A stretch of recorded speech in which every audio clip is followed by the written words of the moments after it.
রহমাতুল্লাহি ওয়া বারাকাতুহু। ইন্নাল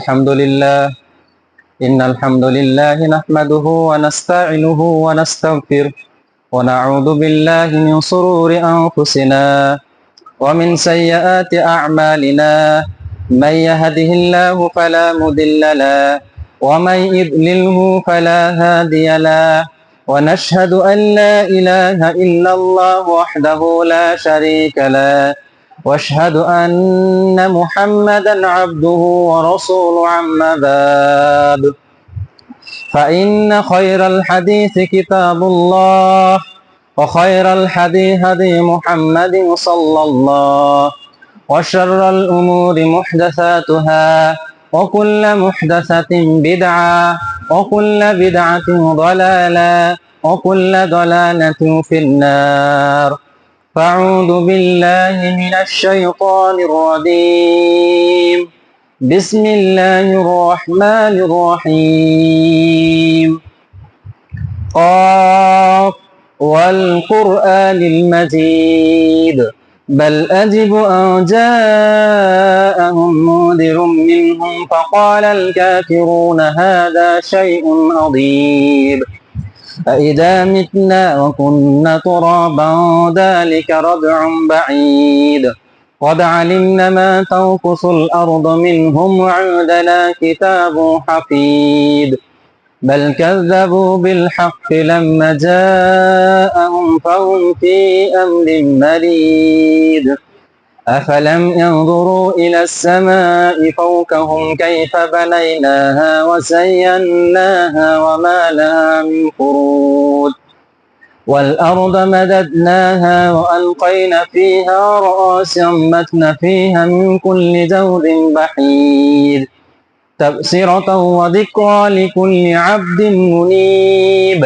ونزلنا من السماء ماء مباركا فأنبتنا به جنات وحب الحصيد والنخل باسقات لها طلع نديد رزقا للعباد وأحيينا به بلدة ميتا كذلك الخروج.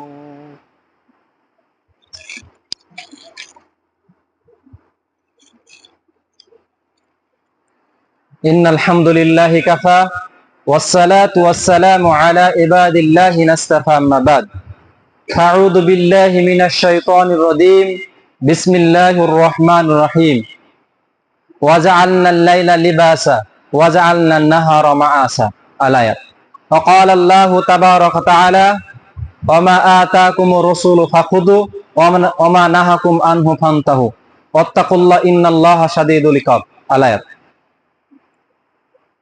উপস্থিত সম্মানীয় মুসল্লি, প্রশংসা শুধুমাত্র একমাত্র আল্লাহ সুবহানাহু ওয়া তাআলার জন্য। এই মর্মে তিনি আল্লাহ সুবহানাহু ওয়া তাআলা কোরআনের সূরা সাজদার মধ্যে বলেন ক্বালিলাম মা তাশকুরুন, তোমরা অল্প হলেও আল্লাহ সুবহানাহু ওয়া তাআলার কৃতজ্ঞতা প্রকাশ করো। আল্লাহ সুবহানাহু ওয়া তাআলা তিনি বলেন। এই মর্মে রাসূল সাল্লাল্লাহু আলাইহি ওয়াসাল্লাম তিনি বলেন আফজালু যিকরু লা ইলাহা ইল্লাল্লাহ, পৃথিবীর ভিতরে সর্বোত্তম জিকির হচ্ছে লা ইলাহা ইল্লাল্লাহ। তারপরে রাসূল সাল্লাল্লাহু আলাইহি ওয়াসাল্লাম বলেন আফজালুদ দুআ আলহামদুলিল্লাহ, পৃথিবীর ভিতরে সর্বোত্তম দোয়া হচ্ছে আলহামদুলিল্লাহ। তাই আমরা সকলে বলি আলহামদুলিল্লাহ। তারপরে রাসূল সাল্লাল্লাহু আলাইহি ওয়াসাল্লামের উপর শত কোটি দরুদ ও সালাম বর্ষিত হোক। যে রাসূল সাল্লাল্লাহু আলাইহি ওয়াসাল্লাম এর প্রশংসা শুধু মুসলিম উম্মাই করেনি, সেই জামানার শক্তিশালী বাদশা হেরাক্লিয়াস থেকে নাজ্জাশী বাদশা সেও প্রশংসা করেছেন। এই জামানার গান্ধীজি তিনি বলছেন যদি কারোর আদর্শ বা কারোর জীবনী পড়তে চাও তাহলে তোমরা মুহাম্মদ সাল্লাল্লাহু আলাইহি ওয়াসাল্লামের জীবনী পড়ো, গান্ধীজি তিনি বলছেন। এই জামানার মাইকেল হেইজ হার্ট তিনি 100টি জীবনীর বা 100টি মনীষীর জীবনী উল্লেখ করতে গিয়ে রাসূল সাল্লাল্লাহু আলাইহি ওয়াসাল্লামকে প্রথম স্থানে বসিয়েছেন। এই রাসূল সাল্লাল্লাহু আলাইহি ওয়াসাল্লামের তারপরে তিনি প্রশংসা করেছেন।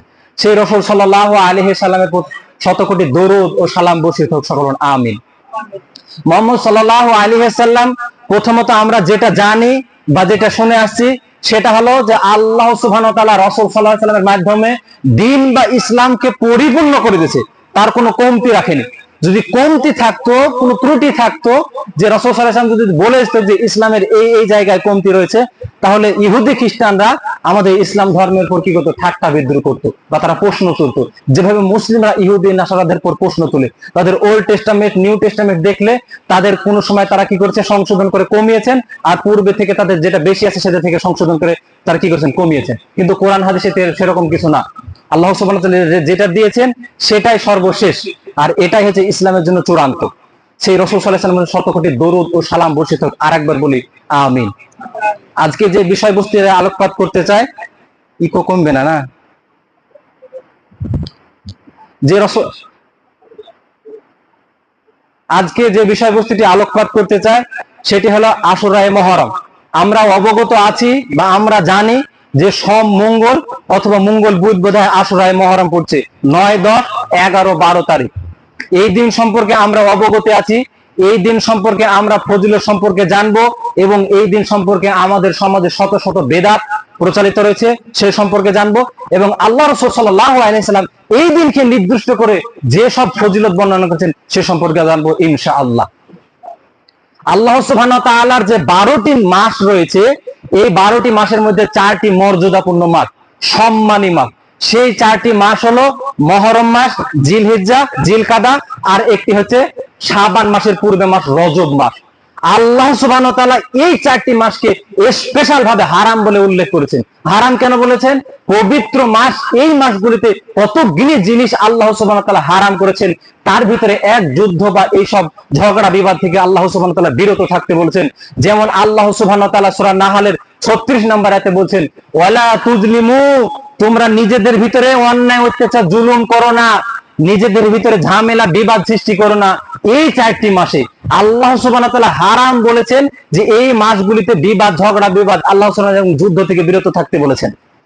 এবং আল্লাহ সুবহানাহু ওয়া তাআলা এই মাসগুলিতে হারাম বলেছেন কতকগুলি জিনিসে আল্লাহ সুবহানাহু ওয়া তাআলা মুসলিম উম্মার জন্য হালাল থাকা সত্ত্বেও সেগুলি হারাম হয়ে যায়। যেমন কাবা শরীফে যদি আপনি হজ করতে যান, ইহরাম বাঁধার পরে আপনার চুল, নখ, দাড়ি কাটা এবং আপনার জন্য শিকারি করা হারাম। ঠিক অনুরূপভাবে সেইগুলা পরিস্থিতির প্রেক্ষাপটে বা সময়ের প্রেক্ষাপটে আমাদের উপরে হারাম করা হয়েছে। আল্লাহ সুবহানাহু ওয়া তাআলা পবিত্র এই 4টি মাসকে হারাম বলে উল্লেখ করছেন।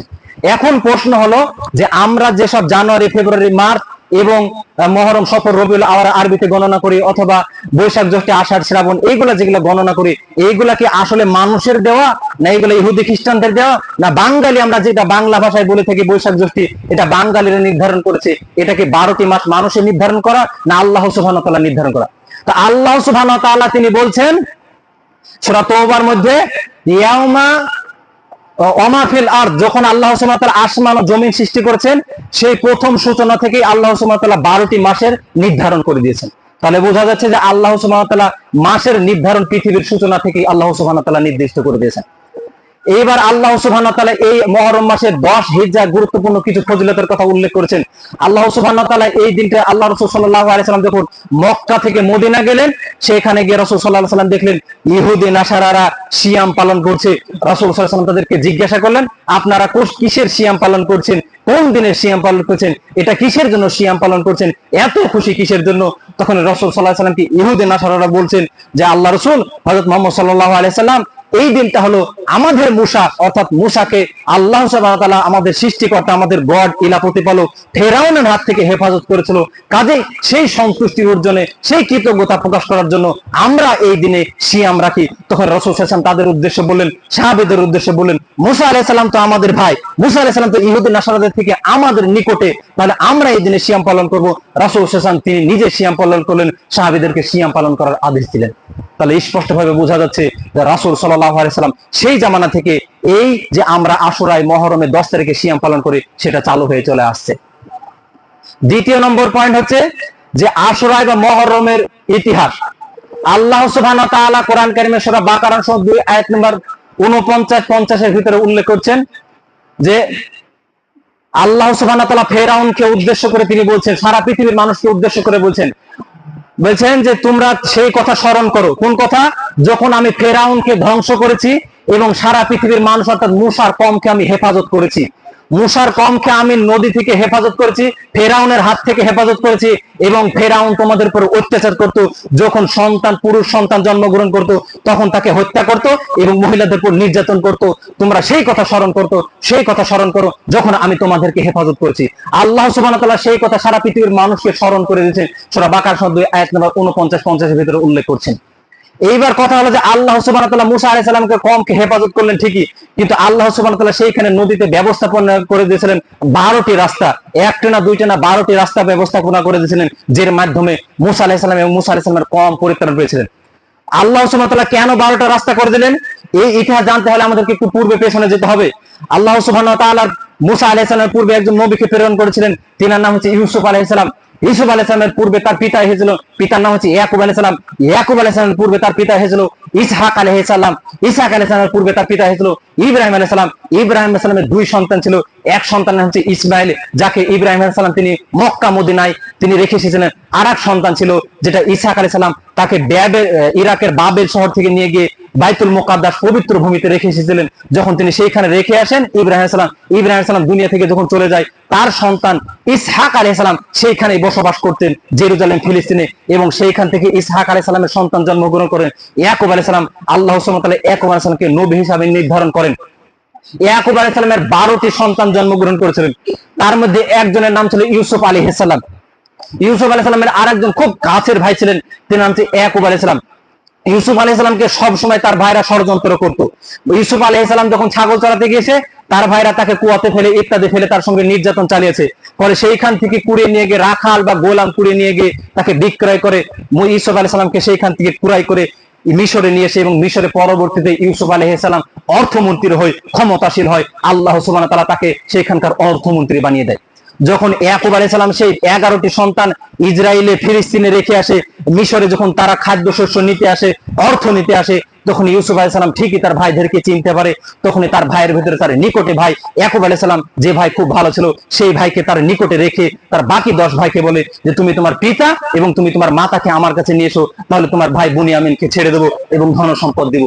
যখন ইয়াকুব আলাইহিস সালাম এবং তার ভাই এবং মোটামুটি ইয়াকুব আলাইহিস সালামের সন্তান এবং নাতি নাতি দিয়ে মোটামুটি 70 জন হয়ে গেছে, যখন 70 জন বাহিনী নিয়ে ইউসুফ আলাইহিস সালামের কাছে এলেন, তখন সকলে মিলে 11 ভাই এবং ইয়াকুব আলাইহিস সালাম এবং ইয়াকুব আলাইহিস সালামের মা ইউসুফ আলাইহিস সালামের পায়ে ইউসুফ আলাইহিস সালামের সামনে সিজদা করলেন, যেটা আল্লাহ সুবহানাহু ওয়া তাআলা সূরা ইউসুফের মধ্যে উল্লেখ করছেন। ওয়াইদ ক্বালা ইউসুফু লিআবিহি আবাতি ইন্নী রাআইতু আহাদা আশারা কাওকাবা ওয়াস-শামসা ওয়াল কামারা রাআইতুহুম লি সাজিদিন। ইউসুফ আলাইহিস সালামের স্বপ্নে দেখছেন তার পিতার সাথে থাকা অবস্থায়, হারিয়ে যাওয়ার আগে অবস্থায় তিনি দেখছেন যে 11টি চন্দ্র তার পায়ে সেজদা করছে, তার নিকট সেজদা করছে, আর একটি সূর্য এবং একটি নক্ষত্র, সূর্য এবং চন্দ্র তারা দুজন মিলে শুধু সেজদা করছে। মানে 11টি নক্ষত্র আর একটি সূর্য এবং একটি চন্দ্র তার পায়ে সেজদা করছে। তখন ইউসুফ আলাইহিস সালাম তার পিতার কাছে গিয়ে বললেন, হে আমার পিতা, আমি স্বপ্নে এরকম দেখছি। তখন ইউসুফ আলাইহিস সালামকে ইয়াকুব আলাইহিস সালাম স্পষ্টভাবে কোরআনে তার পরের আয়াতে উল্লেখ করছেন যে তুমি তোমার ভাইদেরকে বাকি কথা বলো না, যেটা স্বপ্নে দেখেছো তোমার সেই স্বপ্নের কথা তোমার ভাইদেরকে বলো না। নিশ্চয় তোমার ভাইরা শয়তান তাদেরকে সমালোচনা করবে এবং শয়তান মানুষের প্রকাশ্য শত্রু। এইভাবে তিনি ইয়াকুব আলাইহিস সালাম তার ইউসুফ আলাইহিস সালামকে তিনি উপদেশ দিলেন এবং তিনি তার ভাইদের সামনে উল্লেখ করলেন না। ইউসুফ আলাইহিস সালামের পর সেইখানে মিশরে সকলে চলে আসলেন। ইয়াকুব আলাইহিস সালামের সমস্ত বংশ বা সমস্ত পরিবার মিশরে থাকা অবস্থায় সেইখান থেকে দুনিয়া থেকে বিদায় হয়ে চলে যান। পরবর্তীতে ইউসুফ আলাইহিস সালামের পরে ধারাবাহিক আর কোনো নবী রাসূল আসে নাই, মোটামুটি 300-350 বছরের ভিতরে কোনো নবী আসে নাই। তারপরে তখন দখল হয়ে গেছে, সেই ক্ষমতাশীল বানি ইসরায়েলের আর হাতে কোনো ক্ষমতা নাই। আর এই জন্য আল্লাহ সুবহানাহু ওয়া তাআলা ইয়াকুব আলাইহিস সালামের 12টি সন্তান জন্মগ্রহণ করেছিল। আর এই জন্য সেই 12টি বানি ইসরায়েলের কম বা বানি ইসরায়েলের 12টি কি ছিল, বংশ ছিল, এই জন্য 12টি রাস্তা করে দিয়েছিল। আর এই জন্য আল্লাহ সুবহানাহু ওয়া তাআলা সেই রাস্তা দিয়ে মুসা আলাইহিস সালামের কম 12টি রাস্তা দিয়ে পার হয়েছিল। যখন এই মিশরে ফেরাউনের আবির্ভাব ঘটে, বানি ইসরায়েলের আর ক্ষমতা নাই, তখন আল্লাহ সুবহানাহু ওয়া তাআলা ফেরাউনের ঘরে একজনকে পাঠালেন, তিনি হলেন মুসা আলাইহিস সালাম। তিনি মুসা আলাইহিস সালাম বড় হলেন, সেইখানে তিনি ক্ষমতা চালালেন, সেইখানে তিনি ক্ষমতাশীল হলেন এবং তারপরে আল্লাহ সুবহানাহু ওয়া তাআলা ফেরাউনকে ধ্বংস করে দিলেন। এরপরে আল্লাহ সুবহানাহু ওয়া তাআলা যখন পানি থেকে উদ্ধার করলেন, তারপরে আল্লাহ সুবহানাহু ওয়া তাআলা ফেরাউনের কওমকে ধ্বংস করার কথা স্মরণ করে দিয়ে মুসা আলাইহিস সালামের কওমকে স্পষ্টভাবে বলছেন যে তোমরা আল্লাহ সুবহানাহু ওয়া তাআলার শুকরিয়া আদায় করো, আল্লাহ সুবহানাহু ওয়া তাআলার কৃতজ্ঞতা প্রকাশ করো, তোমরা আল্লাহর কি করো তওবা ইস্তেগফার করো। তারপরে মুসা আলাইহিস সালাম তুর পাহাড়ে চলে গেলেন তাওরাত নিতে। তুর পাহাড়ে গিয়ে সেইখানে 40 দিন থাকার পরে ফিরে আসছেন, তো দেখছে সকলে অগ্নি পূজা, মূর্তি পূজা ইত্যাদি পূজায় জড়িত হয়ে গেছে।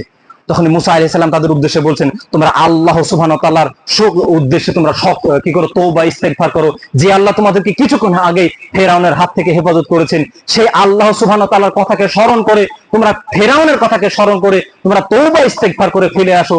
কিন্তু তখন তারা বলছেন যে তুমি আর তোমার রবকে যতক্ষণ পর্যন্ত না দেখবো ততক্ষণ পর্যন্ত আমরা ঈমান আনবো না। এইরকম ভাবে তারা বনী ইসরাঈলরা কথা অমান্য করতে লাগলো, এইভাবে তারা প্রত্যাখ্যান করতে লাগলো। তারপরে কিছুদিন পরে তারা বলতে লাগলো যে আমাদের জন্য খাদ্য ব্যবস্থাপনা করা হোক। তখন মুসা আলাইহিস সালাম আল্লাহর কাছে দোয়া করলেন, আল্লাহ সুবহানাহু ওয়া তাআলা তাদের জন্য মান্না সালোয়ার ব্যবস্থা করে দিল। তারা মান্না সালোয়া গ্রহণ করার পরে কিছুদিন পরে তারা বলতে লাগলো এইসব খাবার আমাদের জন্য আর ভালো লাগছে না। আর সেই যেইখানে ছিল সেই জায়গাটা হচ্ছে ময়দান, সিনাই মরুভূমি, সেই ময়দানটা বড় ময়দান, আর সেইখানে অবস্থান করতো। আর তারা তাদেরকে মান্না সালোয়া খাওয়ার পরে কিছুদিন পরে তারা প্রত্যাখ্যান করতে লাগলো আর বলতে লাগলো এটা আমাদেরকে আর ভালো লাগছে না, একই রকম খাদ্য খেয়ে আমাদের আর মনে চাহিদা বা কোন রকমের ভালো লাগছে না, কাজে খাদ্য পরিত্যাগ করা হোক এবং অন্য খাদ্য দেওয়া হোক। জমিন থেকে উৎপন্ন শাক সবজি, রসুন, পেঁয়াজ, আদা এইসব জাতীয় খাদ্য দেওয়া হোক। যখন এইসব কথা বললেন তখন আল্লাহ সুবহানাহু ওয়া তাআলা মুসা আলাইহিস সালামকে স্পষ্টভাবে তিনি বললেন যে সামনে একটি পবিত্র ভূমি রয়েছে, একটি সব থেকে ভালো জায়গা রয়েছে, অর্থাৎ জেরুজালেম ফিলিস্তিনে, সেইখানে তোমরা প্রবেশ করো। আর সেইখানের মাটি খুব উর্বর, সেইখানে প্রবেশ করলে তোমরা সেই জমিন থেকে খুব খাদ্য শস্য উৎপন্ন করতে পারবে। আর সেইখানে যখন প্রবেশ করবে তার আগে তোমাদের একটি সম্প্রদায় আছে, সেই সম্প্রদায় হচ্ছে আমালিকা সম্প্রদায়। তোমরা আমালিকা সম্প্রদায়ের বিরুদ্ধে যুদ্ধ করবে, তারা খুব শক্তিশালী সম্প্রদায়। আমি শুধু তাদেরকে, তোমরা শুধু যুদ্ধ করলে আমি তোমাদেরকে সফলতা দিয়ে দেবো, আমি তোমাদেরকে জয় করে দেবো, তোমরা শুধু যুদ্ধে অংশগ্রহণ করো। তখন এই বনী ইসরাঈলের কওম মুসা আলাইহিস সালামকে উদ্দেশ্য করে বলছেন তুমি আর তোমার রবকে যুদ্ধ করো, আমরা যুদ্ধ করবো না। কত নেমুখ হারাম কওম। কিছুক্ষণ আগে আল্লাহ সুবহানাহু ওয়া তাআলা মান্না সালোয়া দিল, কিছুক্ষণ আগে ফেরাউনের হাত থেকে আল্লাহ সুবহানাহু ওয়া তাআলা হেফাজত করলো। এই বান্দাই আল্লাহ সুবহানাহু ওয়া তাআলার নবী মুসা আলাইহিস সালামকে বলছেন তুমি আর তোমার রব গিয়ে কি করো, যুদ্ধ করো, যুদ্ধ শেষে যখন জয়লাভ করবে আমরা গিয়ে সেখানে প্রবেশ করবো। এইরকম ভাবে তারা যখন অভিযোগ করতে লাগলো, আল্লাহ সুবহানাহু ওয়া তাআলা সেখানে একটি জায়গা রয়েছে ময়দানে তিতে তাদেরকে আযাব দিয়ে দিলেন। সেইখানে তারা 40 বছর সেইখানে ঘোরাঘুরি করত, সেইখানে অবস্থান করত, দিনে রাত তারা সেইখানে ঘোরাঘুরি করত। এই অবস্থায় মুসা আলাইহিস সালাম দুনিয়া থেকে চলে গেলেন। যখন তারা তওবা ইস্তেগফার করলো, যখন তারা ক্ষমা চাইলো আল্লাহর কাছে, তারপরে তারা বললো আমরা যুদ্ধে অংশগ্রহণ করব। তখন একজন নবী ছিল, সেই নবী এবং সেই কওম মিলে আমালিকা সম্প্রদায়ের বিরুদ্ধে যুদ্ধ করলো। যুদ্ধ করে যখন জয়লাভ করলো তখন আল্লাহ সুবহানাহু ওয়া তাআলা তাদের উদ্দেশ্য বললেন তোমরা যখন পবিত্র ভূমিতে প্রবেশ করবে তখন মাথা নত করে প্রবেশ করবে, আর আল্লাহর কাছে তওবা আস্তাগফিরুল্লাহ পড়তে পড়তে ক্ষমা চাইতে চাইতে প্রবেশ করবে। এই কথা যখন তাদেরকে বলা হলো, তাহলে কত বদ বা কত খারাপ মানুষ হলে এরকম করতে পারে। তখন তারা কি করলো, মাথা নিচু করা তো বহু দূরের কথা, পেছনকে সামনে করে উল্টো কথা বলতে বলতে তারা প্রবেশ করলো। এটা হচ্ছে বনী ইসরাঈলের কওম। আল্লাহ সুবহানাহু ওয়া তাআলা তাদেরকে ফেরাউনের হাত থেকে বাঁচিয়েছেন, আল্লাহ সুবহানাহু ওয়া তাআলা তাদেরকে মান্না সালোয়া খাবার দিয়েছেন। কিছুক্ষণ আগে তারা ময়দানে তিতে বন্দী হয়েছিল, সেইখান থেকে হেফাজত করেছেন। আল্লাহ সুবহানাহু ওয়া তাআলা আমালিকা সম্প্রদায়কে ধ্বংস করে তাদেরকে সফল দিয়েছেন। তারপরেও যখন তারা জেরুজালেমে প্রবেশ করছেন আল্লাহ সুবহানাহু ওয়া তাআলা আদেশকে তারা সীমা লঙ্ঘন করছে। এটা হলো বনী ইসরাঈলের কওম। আল্লাহ সুবহানাহু ওয়া তাআলা এই হচ্ছে ঘটনা। তারপরে সেইখানে বনী ইসরাঈল প্রবেশ করার পর সেখানে তারা ক্ষমতাসীন হয়ে গেল, তারপরে সেখানে বসবাস করলো। তা আল্লাহ সুবহানাহু ওয়া তাআলা মুসা আলাইহিস সালামকে হেফাজত করেছিলেন, বনী ইসরাঈলকে হেফাজত করেছিলেন। আর সেই দিনকে নির্ধারণ করে আল্লাহ রাসূল সাল্লাল্লাহু আলাইহি সাল্লাম আশুরায়ে মুহররমের 10 তারিখে সিয়াম পালন করতেন। আমরাও সেই সিয়াম পালন করার চেষ্টা করব ইনশাআল্লাহ। আমাদের সমাজে শত বেদাত চালু রয়েছে, আমাদের সমাজে অনেক বেদাত রয়েছে, যার ভিতরে বেদাতের কোনো শেষ নাই। বেদাতের কথা বলতে গেলে অনেকগুলি বেদাত আছে, যার ভেতরে বহু দূরের কথা তো বহু দূর। যেমন ইরাক, ইরান, সে কথা তো বহু দূর। আমাদের প্রতিবেশী, আমাদের বাড়িতে লালবাগের যদি লক্ষ্য করে দেখি, সেই দিনকে নির্দিষ্ট করে, সেই দিনকে উল্লেখ করে ইমামবাড়া খুলে দেওয়া হয়। সেইখানে তারা বিভিন্ন ইবাদতে, বিভিন্ন কাজে লিপ্ত থাকে। সেই দিনকে উদ্দেশ্য করে লালবাগে বাহাজার দেরি বা ইত্যাদি জায়গায় আমাদের ঘরে আশেপাশে সেইখানে দেখা যায় রক্ত বুক চিরছে। আবার সেই দিনকে উদ্দেশ্য করে দেখা যায় খিচুড়ি বা ইত্যাদি ঢোল তবলা বাজাচ্ছে, অথচ এইগুলা কোরআন হাদিসে কোথাও নাই। তারাও জানে আমরাও জানি, স্পষ্ট ভাবে কোথাও নাই। অথচ তারা বলে যে এটা হুসাইন রাদিয়াল্লাহু আনহুকে ভালোবাসার জন্য আমরা এটা করি, আমরা অমুককে ভালোবাসার জন্য করি, তমুককে ভালোবাসার জন্য করি। অথচ দেখা যায় কোরআন হাদিসে কোনো মুহাদ্দিসিন ইকরাম বা সালফে সালেহিন কোনো এইরকম কথা কিছু বলে যায়নি, অথবা রাসূল সাল্লাল্লাহু আলাইহি সাল্লাম এর কোনো ইঙ্গিত দিয়ে যায়নি। অথচ এটা স্পষ্ট ভাবে বেদাত চলে আসছে। এই মর্মে আল্লাহ সুবহানাহু ওয়া তাআলা বলেন, ওমা আতাকুমুর রাসূলু ফাখুদু ওমা নাহাকুম আনহু ফান্তাহু।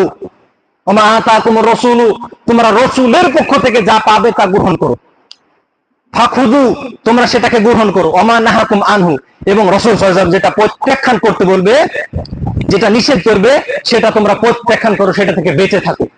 ওয়াত্তাকুল্লাহ ইন্নাল্লাহা শাদীদুল ইকাব, নিশ্চয় আল্লাহ সুবহানাহু ওয়া তাআলা শাস্তি দিতে কঠোর, নিশ্চয় আল্লাহ সুবহানাহু ওয়া তাআলা শাস্তি দেন কঠোর। এই মর্মে আল্লাহ সুবহানাহু ওয়া তাআলা বলেন, ইয়া আইয়ুহাল্লাযীনা আমানু, হে ঈমানদারগণ, আতিউল্লাহ, তোমরা আল্লাহর ইতাআত করো, আতিউর রাসূল, এবং রাসূলের ইতাআত করো, ওয়ালা তুবতিলু আমালাকুম, এবং তোমরা বেদাত করে যেসব কথা আল্লাহ তাআলা রাসূল সাল্লাল্লাহু আলাইহি ওয়াসাল্লাম বলে নাই এমন কিছু আমল করে তোমরা তোমাদের আমলগুলোকে বাতিল করো না। এই দিনকে নির্দিষ্ট উদ্দেশ্য করে আমরা যেসব আমল করি তার ভিতরে এক নম্বরে আমরা বাড়াবাড়ি করি, এই দিনে খিচুড়ি খাই, বা এই দিনে আমরা ঢোল তবলা বা ইত্যাদিতে জড়িত থাকি, যেগুলো কোরআন হাদিসে কোথাও পাওয়া যায় না। এইগুলো আসলে তো শিয়াদের তাদের উৎপত্তি সেইখান থেকে আবিষ্কার হয়েছে। যদি দেখা যায় আব্বাসী খেলাফতের পরে একজন খলিফা ছিলেন, আব্বাসী খেলাফতের প্রথম খলিফা হচ্ছে আবুল আব্বাস আস-সাফা, তারপরে তিনি খলিফা এসেছেন আবু জাফর আল মানসুর। এইভাবে ধারাবাহিকভাবে খলিফা আস্তে আস্তে একজন খলিফা ছিলেন। সেই খলিফার সময়তে তিনি শিয়া এবং সুন্নিরা দুই পক্ষ ছিল। যখন তারা শিয়ারা বেশি কি করতে লাগলো, এইসব ব্যাপারে তারা খুশি আনন্দ প্রকাশ করতে লাগলো, তখন সুন্নিদের এবং শিয়াদের ভিতরে একটি গ্রিক যুদ্ধ হয়েছিল বাগদাদে। তারপর থেকে আস্তে আস্তে কমে যায় এবং সেটা মক্কা মদিনাতে নাই, সেটা রয়েছে ইরাক, ইরান এবং উপমহাদেশের ভিতরে কিছু ছড়িয়ে রয়েছে। সব থেকে বেশি যদি এই দিনকে নির্দিষ্ট করে যেসব বিদআত ও শিরক করা হয়, সেটা হচ্ছে ইরাক, ইরানের দিকে, ওইসব দিকে বেশি করা হয়। আর তারা সব সময় রাসূল সাল্লাল্লাহু আলাইহি ওয়াসাল্লামের দুই সাহাবী আবু বকর এবং উমর এবং রাসূল সাল্লাল্লাহু আলাইহি ওয়াসাল্লামের স্ত্রী আয়েশা রাদিয়াল্লাহু আনহাকে তারা দিন রাত 24 ঘন্টা গালিগালাজ করে। তারা বলে যে এরাই হচ্ছে ইসলামের সব থেকে ভুল ব্যক্তি, অথবা তারা নানাভাবে মিথ্যাচার এবং তার ব্যাপারে লানাতুল্লাহ হবে এইরকম ভাবে তারা গালিগালাজ করতে থাকে। অথচ তারা ইসলামের প্রথম এবং দ্বিতীয় খলিফা এবং রাসূল সাল্লাল্লাহু আলাইহি ওয়াসাল্লামের প্রথম স্ত্রী, রাসূল সাল্লাল্লাহু আলাইহি ওয়াসাল্লামের স্ত্রী আয়েশা রাদিয়াল্লাহু আনহা সব থেকে হাদিস বর্ণনা করে, সব থেকে মহিলাদের ভিতরে হাদিস বর্ণনা করে, যিনাকে সবসময় গালিগালাজ করে থাকে এই শিয়ারা। তাহলে আমাদের সমাজের যেসব প্রচারিত প্রথাগুলো রয়েছে সবগুলাই বেদাত, সবগুলাই বেদাত। ঢোল তবলা বাজানো এটা তো আল্লাহ সুবহানাহু ওয়া তাআলা স্পষ্টভাবে হারাম করেছে। এরকম গান বা এরকম জিনিস আল্লাহ সুবহানাহু ওয়া তাআলা স্পষ্টভাবে হারাম করেছেন। তারপরে আমাদের সমাজে এই দিনকে নির্দিষ্ট করে, যেটা জাহিলিয়াত জামানায় ছিল, জাহিলিয়াত জামানাতে এই দিনটাকে খুব নির্দিষ্টভাবে তারা মানতো, ভাবতো এটা ঈদের দিন, এটা খুশির দিন, এটা আনন্দের দিন, এইরকম ভাবে তারা মানামানি করতো। আর রাসূল সাল্লাল্লাহু আলাইহি সাল্লাম এই দিন থেকে বেঁচে থাকতে বলেছেন। এটা রাসূল সাল্লাল্লাহু আলাইহি সাল্লাম বা ইসলামের ভিতরে কোনো কিছুই নাই। আল্লাহ সুবহানাহু ওয়া তাআলা বলেন, কুল ইন কুনতুম তুহিব্বুনাল্লাহ ফাত্তাবিউনি ইউহিব্বুকুমুল্লাহ। আল্লাহ সুবহানাহু ওয়া তাআলা বলেন, তোমরা যদি আল্লাহ সুবহানাহু ওয়া তাআলাকে ভালোবাসতে চাও তাহলে রাসূল সাল্লাল্লাহু আলাইহি ওয়াসাল্লামের ইত্তেবা করো, রাসূল সাল্লাল্লাহু আলাইহি ওয়াসাল্লামের অনুসরণ করো, তাহলে আল্লাহ সুবহানাহু ওয়া তাআলা তোমাদের ভালোবাসবে। সুবহানাল্লাহ। তাহলে রাসূল সাল্লাল্লাহু আলাইহি ওয়াসাল্লাম যেটা বলেন নাই সেটা করলে আল্লাহ সুবহানাহু ওয়া তাআলা আমাদেরকে ভালোবাসবেন। রাসূল সাল্লাল্লাহু আলাইহি ওয়াসাল্লাম যেটা বলেন নাই সেটা যদি আমরা করি তাহলে আল্লাহ সুবহানাহু ওয়া তাআলা আমাদেরকে ভালোবাসবেন না। আল্লাহ রাসূল সাল্লাল্লাহু আলাইহি ওয়াসাল্লাম তিনি বলেন, মান আহাদাসা ফি আমরিনা, রাসূল সাল্লাল্লাহু আলাইহি ওয়াসাল্লাম বলেন ইসলামের ভিতরে এমন কিছু নতুন কিছু আবির্ভাব ঘটলো, ইসলামের ভিতরে নতুন এমন কিছু আবির্ভাব ঘটলো যেটা বাতিল, সেটা প্রত্যাখ্যান, সেটা গ্রহণযোগ্য নয়। রাসূল সাল্লাল্লাহু আলাইহি ওয়াসাল্লাম এই মর্মে কোনো কিছু বলেন নাই, বা সাহাবায়ে কেরাম বা তাবে বলেন নাই যে এই দিনকে নির্দিষ্ট উদ্দেশ্য করে ঢোল তবলা অথবা তাদের গলা চিরতে হবে, চুল চিরতে হবে, মাথা চিরতে হবে, রক্তপাত করতে হবে, ছাগল হত্যা করতে হবে। তারা শিয়ারা একটি নির্দিষ্ট করে এই দিনকে উদ্দেশ্য করে ইমাম বাড়া অথবা এই জাতীয় জিনিস তৈরি করে এবং ছাগলকে বাঁধে এবং তারপরে আঘাত করে এবং রক্তপাত করে, জবাই করে, এবং তারা বদলা নিতে চায় বা এইরকম করে তারা কি করে মনের তৃপ্তি কাটাতে যায়। অথচ কোরআন হাদিসে এগুলো কোথাও প্রমাণ নাই। আল্লাহ রাসূল সাল্লাল্লাহু আলাইহি ওয়াসাল্লাম বলছেন যে আয়েশা রাদিয়াল্লাহু আনহা বর্ণিত, তিনি বলেন যে এমন কিছু আমল যেটা ইসলামের ভিতরে নাই সেটা হচ্ছে বাতিল, সেটা গ্রহণযোগ্য নয়। আল্লাহ সুবহানাহু ওয়া তাআলা যেন এইরকম আমাদের সমাজে প্রচলিত যেসব কুসংস্কার রয়েছে এটা থেকে আমাদেরকে বেঁচে থাকার তৌফিক দান করে, সকল আমিন। আনাস রাদিয়াল্লাহু আনহু বর্ণিত, তিনি বলেন রাসূল সাল্লাল্লাহু আলাইহি ওয়াসাল্লাম একদিন বাড়িতে নাই, তখন আয়েশা রাদিয়াল্লাহু আনহা অবস্থান করছেন বাড়িতে। তখন তিনজন সাহাবী রাসূল সাল্লাল্লাহু আলাইহি ওয়াসাল্লামের স্ত্রীর নিকটে এসে বলছেন যে আল্লাহ রাসূল সাল্লাল্লাহু আলাইহি ওয়াসাল্লামের আমল কেমন, আল্লাহ রাসূল সাল্লাল্লাহু আলাইহি ওয়াসাল্লাম দিন রাত্রিতে কি কি আমল করে, কি কি আমল করে আমরাও সে আমল করব। যখন আয়েশা রাদিয়াল্লাহু তিনি বললেন যে আল্লাহ রাসূল সাল্লাল্লাহু আলাইহি ওয়াসাল্লাম এই আমল করে, রাসূল সাল্লাল্লাহু আলাইহি ওয়াসাল্লাম এই আমল করে, তখন তারা তিন সাহাবী শ্রবণ করার পরে বলছেন আল্লাহ রাসূল সাল্লাল্লাহু আলাইহি ওয়াসাল্লাম নিষ্পাপ, আল্লাহ রাসূল সাল্লাল্লাহু আলাইহি ওয়াসাল্লাম নিষ্পাপ, আল্লাহ রাসূল সাল্লাল্লাহু আলাইহি ওয়াসাল্লামের কোনো গুনাহ নাই। কাজে রাসূল সাল্লাল্লাহু আলাইহি ওয়াসাল্লাম যদি অল্প আমল করে তাহলেও তার পরিত্রাণ হয়ে যাবে, তাহলেও সে ব্যক্তি জান্নাতে যেতে পারবে, তারপরে রাসূল সাল্লাল্লাহু আলাইহি ওয়াসাল্লাম জান্নাতে যেতে হবে। কাজে আমরা গুনাহগার ব্যক্তি, কাজে আমাদেরকে বেশি আমল করতে হবে রাসূল সাল্লাল্লাহু আলাইহি ওয়াসাল্লামের থেকে। কাজে আমরা এক ব্যক্তি বলে ফেললো আমি জীবনে কোনোদিন বিবাহ করবো না, বিবাহ করলে সংসারের সময় যায়, দাম্পত্য জীবনে সময় যায়, সাংসারিক জীবনে কেনাকাটা করতে ইত্যাদি করতে সময় চলে যায়, ইবাদতের ঘাটতি হবে, আমি বিবাহ করবো না। এইভাবে একজন ব্যক্তি তার মত উল্লেখ করলেন। দ্বিতীয় জন ব্যক্তি তিনি বলছেন যে আমি জীবনে কোনোদিন সিয়াম ছাড়বো না, সারা বছর সিয়াম রাখবো। রাসূল সাল্লাল্লাহু আলাইহি ওয়াসাল্লাম একদিন সিয়াম রাখতেন, একদিন ছাড়তেন, কোনো কোনো সময় 2 দিন সিয়াম রাখতেন, আবার কোনো কোনো সময় বিরত থাকতেন, এইভাবে সিয়াম রাখতেন। তখন তারা বললেন আল্লাহ রাসূল সাল্লাল্লাহু আলাইহি ওয়াসাল্লাম নিষ্পাপ, আমি সারা বছর সিয়াম রাখবো, কোনো দিনও সিয়াম ছাড়বো না। এইভাবে একজন অভিযোগ করলো, এইভাবে তার মত উল্লেখ করলো। তৃতীয় ব্যক্তি তিনি বলছেন যে আমি কোনোদিন রাত্রি বেলায় ঘুমাবো না, সারা রাত্রে আমি ইবাদত করব, ইবাদতে কাটিয়ে দেবো, ঘুমালে আমার সময় অতিবাহিত হয়ে যাবে, ঘুমালে আমার রাত্রি অতিবাহিত হয়ে যাবে। এরকম তারা তিনজনে মন্তব্য করলেন এবং তারা সেইখান থেকে বেরিয়ে গেলেন, রাসূল সাল্লাল্লাহু আলাইহি ওয়াসাল্লাম বাড়িতে ফিরলেন। আয়েশা রাদিয়াল্লাহু রাসূল সাল্লাল্লাহু আলাইহি ওয়াসাল্লামকে উদ্দেশ্য করে তিনি বলছেন যে আল্লাহর রাসূল তিনজন ব্যক্তি এসেছিল, আপনার ইবাদত সম্পর্কে জিজ্ঞাসা করছি, আমি তাদেরকে স্পষ্টভাবে বলেছি, তারপরে তারা এইরকম অভিযোগ করেছে। রাসূল সাল্লাল্লাহু আলাইহি ওয়াসাল্লাম বাড়ি থেকে বেরিয়ে সাহাবীদের উদ্দেশ্যে বললেন তোমরা তাকে খোঁজাখুঁজি করো। রাসূল সাল্লাল্লাহু আলাইহি ওয়াসাল্লাম সাহাবীরা তাদেরকে খোঁজাখুঁজি করলেন, সেই ব্যক্তিকে তারা খোঁজ পেয়ে রাসূল সাল্লাল্লাহু আলাইহি ওয়াসাল্লাম সেই তিনজন সাহাবীকে উদ্দেশ্য করে বলছেন তোমরা সেই তিনজন ব্যক্তি যারা এইরকম অভিযোগ করেছো। তখন তারা বলছে জি আল্লাহ রাসূল, আমরা সেই তিনজন ব্যক্তি, আমরা এইরকম অভিযোগ করেছি, এইরকম আমল করব, সেটা আমরা নিজেরাই বলেছি। তখন রাসূল সাল্লাল্লাহু আলাইহি ওয়াসাল্লাম তিনি বলছেন যে সব থেকে তাকওয়াশীল ব্যক্তি আমি, আসমানের নিচে জমিনের উপরে সব থেকে পরহেজগার ব্যক্তি আমি, সব থেকে আল্লাহ ভীরু আমি, সব থেকে আল্লাহ ভীরু ব্যক্তি আছে আমি, সব থেকে ইবাদত করি বেশি আমি, সব থেকে আল্লাহর কাছে তওবা ইস্তিগফার চাই আমি, তারপরে আমি বিবাহ করেছি। যে ব্যক্তি বিবাহ করতে চাইছিলেন সেই ব্যক্তিকে উদ্দেশ্য করে বলছেন তারপরে আমি বিবাহ করেছি। যে ব্যক্তি সিয়াম পালন করতে চাইছিল সারা বছর, তাকে উদ্দেশ্য করে বলছেন আমি সারা বছর সিয়াম থাকি না, সিয়াম থাকি এবং বিরত থাকি, সিয়াম থাকি এবং তারপরে বিরত থাকি। তৃতীয় ব্যক্তিকে উদ্দেশ্য করে বলছেন আল্লাহর কসম করে বলছি, আল্লাহর কসম করে বলছি সব থেকে বেশি আমি পরহেজগার, সব থেকে তাকওয়াশীল ব্যক্তি আমি, সব থেকে আল্লাহর ভীরু ব্যক্তি আমি। তারপরে আমি রাত্রিতে ঘুমাই এবং রাত্রিতে আমি কি করি ইবাদত করি, রাত্রিতে ঘুমাই, রাত্রিতে পরিশ্রমের সময় হলে বা ক্লান্ত হয়ে গেলে আমি ঘুমাই, তারপরে আমি ইবাদত করি, যখন ঘুমানোর টাইম তখন আমি ঘুমাই, যখন ইবাদতের টাইম আমি তখন ইবাদত করি। তারপরে এই হাদিস থেকে বোঝা যাচ্ছে যে রাসূল সাল্লাল্লাহু আলাইহি ওয়াসাল্লাম ধারাবাহিক রাত্রির বেলায় কি করতেন না, ইবাদত করতেন না। কারণ আল্লাহ সুবহানাহু ওয়া তাআলা সূরা নাবার মধ্যে বলছেন ওয়াজআলনাল লাইলা লিবাসা ওয়াজআলনান নাহারা মাআসা, আল্লাহ সুবহানাহু ওয়া তাআলা তার বান্দার জন্য অথবা সারা পৃথিবীর মানুষের জন্য রাত্রিকে ঘুমানোর জন্য, আরাম করার জন্য সৃষ্টি করেছেন এবং দিনকে রুজি রোজগার অথবা জীবিকা উপার্জন করার জন্য আলোকিত করেছেন, সৃষ্টি করেছেন এই জন্য।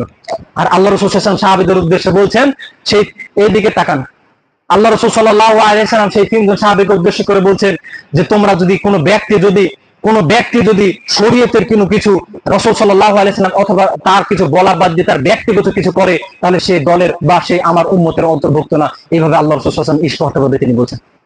তাহলে বোঝা যাচ্ছে যে আমাদের সমাজে প্রচলিত যেসব বেদাত বা যেসব কুসংস্কার রয়েছে এটা থেকে আমাদেরকে বেঁচে থাকতে হবে, কারণ এইগুলাতে আমাদের সমস্ত আমল নষ্ট করে দেয়। এইগুলাতে আমাদের ছোট ছোট আমল গুলাকে, ভুল ধারণা আমাদের সমাজে রয়েছে যেগুলো আমাদের না জানার কারণে আমাদের আমলকে নষ্ট করে দেয়।